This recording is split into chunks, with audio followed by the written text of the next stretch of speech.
Revenge, another tactic used by the enemy to keep us stuck in our lives. Some of the best movies that we watch are movies about revenge. We love to see a victim retaliate against the wrongdoer.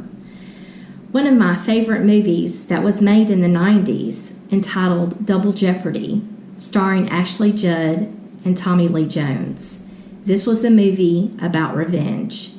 But what these movies don't show is the aftermath of these revengeful acts, how it affects the person taking revenge and how it affects the people all around that person. In today's Bible story, we get to see the aftermath of these revengeful acts. These two brothers are taking revenge on their sister's rapist. Who am I talking about today? Well, you'll have to stay tuned.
Welcome to my channel.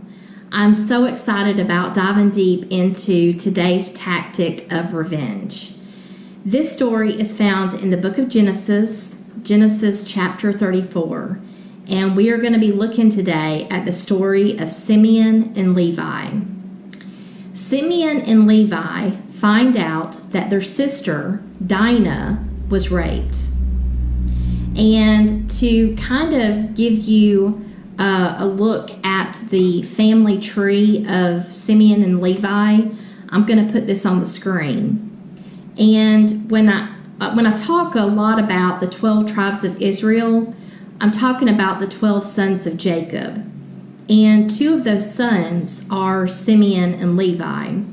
And as you can see on the screen, Simeon was Jacob's second-born son, and Levi was Jacob's third-born son.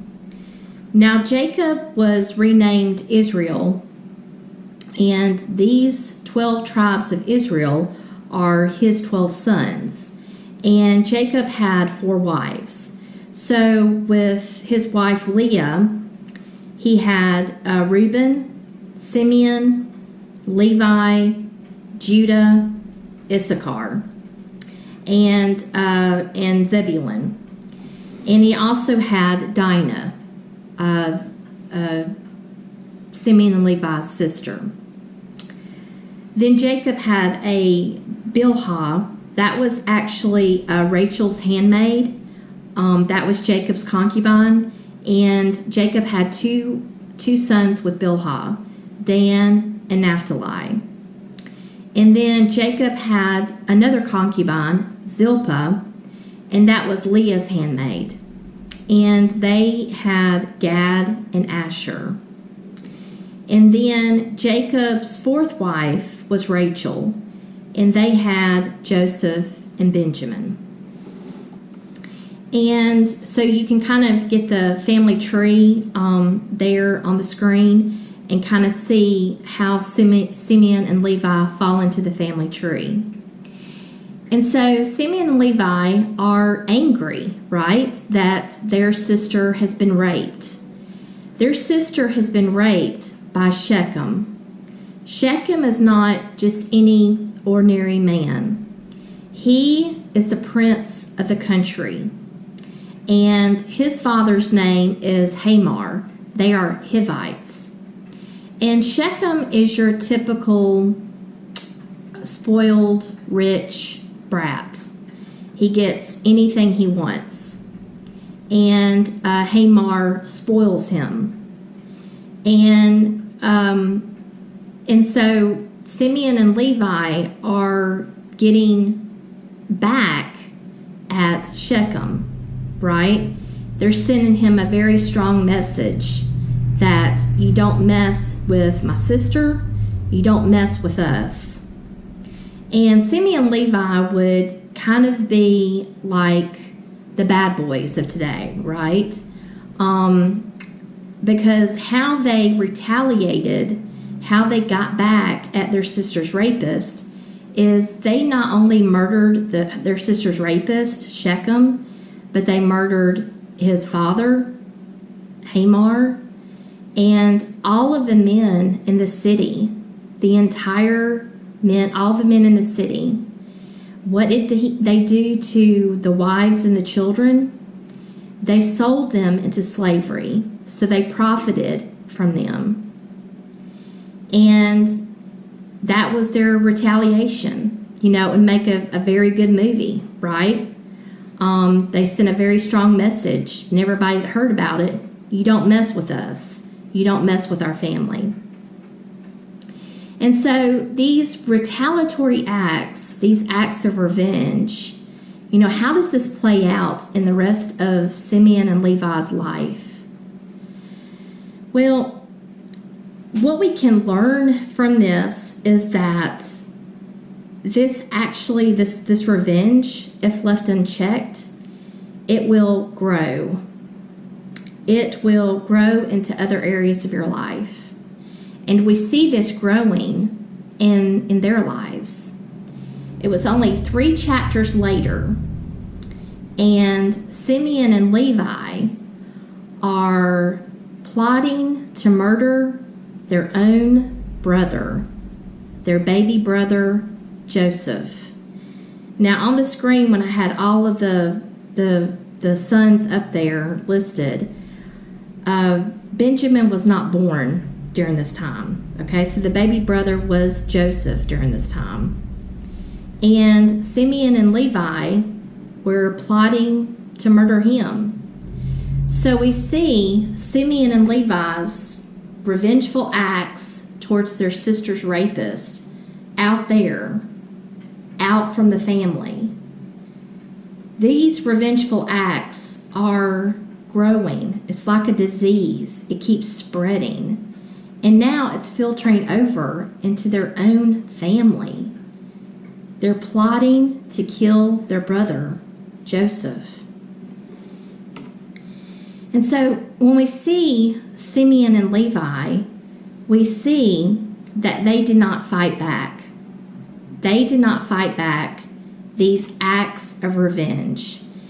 And we've learned in a previous session that in order to fight these tactics, these acts, we must go to the root. We must go to the way we think, our thought processes. And so how can we fight back these thoughts of revenge? There's 2 ways that we can fight back. The first way is we can fight revenge by letting go of the anger. You know, when Simeon and Levi first find out about Dinah's rape, they're angry. They should be angry. When something is done to us, we should be very angry. When we've been mistreated, when we've been abused, when wrong has happened to us, we should be angry, because that is our internal ticker that's telling us something's wrong. We have been mistreated. And so that us being angry is showing that we recognize wrong was done to us. But when we hold on to that anger and let it spew into revenge, that is when it becomes a sin. That is when it's wrong. You know, we see Jesus overturn the tables of the money changers. He was angry, right?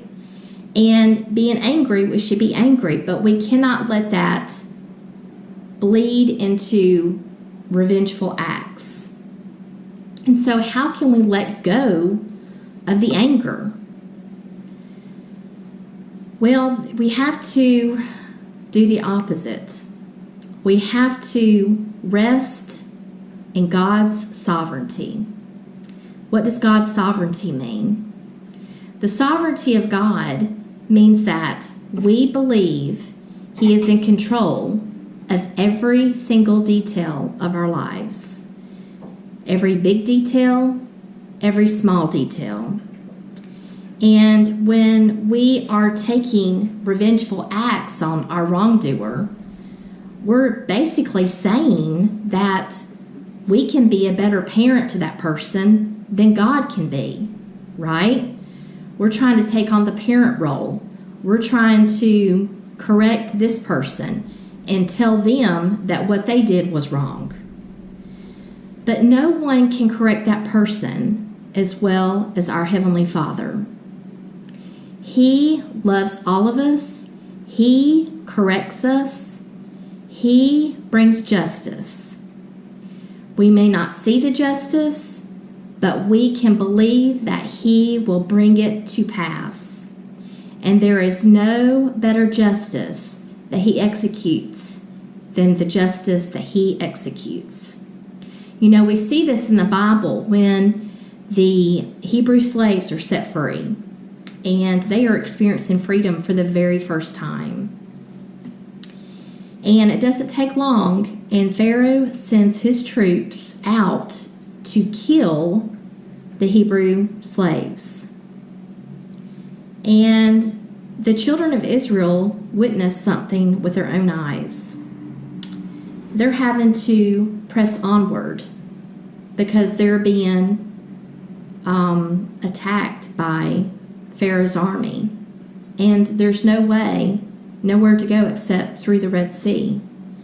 And when God opens the Red Sea and allows the children of Israel to go through there on dry ground, and then after they're done, when the Egyptians are chasing them and they're in the Red Sea, they see with their own eyes the impossible made very possible. They see with their own eyes, as the Red Sea is closed up, that God executes His justice, His judgment, and He relieves them. And we may not see that being done in our own lives, but we can believe that God will do the very best that we could ever do. The second way that we can fight revenge is to look at it as a thief that steals our time. We cannot think about more than one idea at a time. We can only think one idea at a time. And when we are still consumed with what the wrongdoer did to us, right? The scars that were left behind from the wrongdoer, the heartache that the wrongdoer caused us, whatever it is, fill in the blank, that is less time that we get to spend on us, on our healing, on our moving forward, on our discovering our unique purpose in this world, something that no one else can do as well as we can. You know, we deserve to spend what we think, the time we think on us, how to move forward, and not on our wrongdoer. Our wrongdoer may have had control over us during that small window of time, but the aftermath, after it's over, we can regain control over our own lives. We can do that by not thinking about them anymore. God has got them in His hand. God cares very much about our hurt, and He is going to see us through it. He always does. So let's use these two ways to fight revenge, to fight thoughts of revenge. Number 1, to let go of our anger. And number 2, to recognize that these thoughts is a thief that steals our time. That is my spiritual food for you to munch on the rest of the week. I can't wait to see you next week.